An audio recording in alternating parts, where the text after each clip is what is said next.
Vous le savez, nous sommes à 3 semaines de la rentrée de classe et Judith Piombo, pour le compte du dossier, vient nous parler des nouvelles mesures mises en place par le ministère de l'Éducation et Nouvelle Citoyenneté. On la reçoit juste après ceci.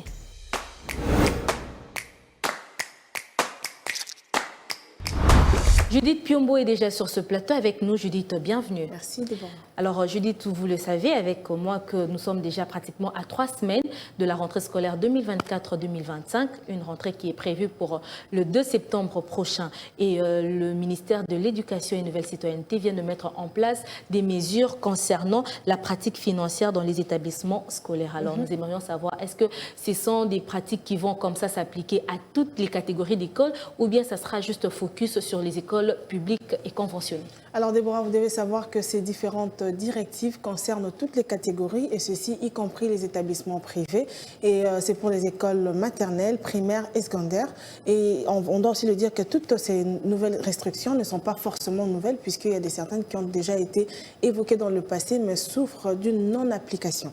Alors voilà pourquoi la ministre de l'Éducation nationale, Raissa Malou, a donc instruit aux différents directeurs provinciaux de veiller à la mise en application et de sanctionner sérieusement les responsables d'école qui ne se conformeraient pas à ces différentes directives. Je suis tentée de vous redonner une fois de plus la parole pour que vous puissiez nous en dire un peu plus en ce qui concerne ces mesures. Alors vous êtes sans ignorer qu'il s'observe de plus en plus dans les établissements scolaires des abus financiers et voilà pourquoi ces différentes directives sont même là pour aider à harmoniser ou encore organiser une rentrée scolaire harmonieuse et aussi protéger les parents et les élèves directement de ces différents abus. Et il s'agit donc de l'obligation de percevoir les frais scolaires exclusivement en monnaie nationale. Celle-là, c'est une nouvelle mesure. Okay. Elle avait déjà été évoquée, mais elle n'avait jamais été suivie à la lettre en franc congolais. Ensuite, la ministre de l'Éducation nationale a fermement interdit la perception d'acompte sur les frais scolaires avant la rentrée scolaire. Et c'est une pratique qui a toujours été décriée par les parents.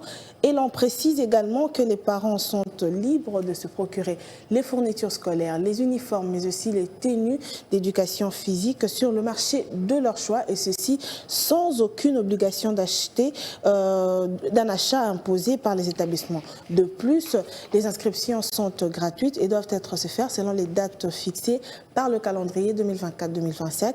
On poursuit avec le fait qu'il n'y aura pas droit à un test d'admission organisé pour les nouveaux élèves et aucun frais de confirmation ou de réinscription exigé pour les anciens élèves.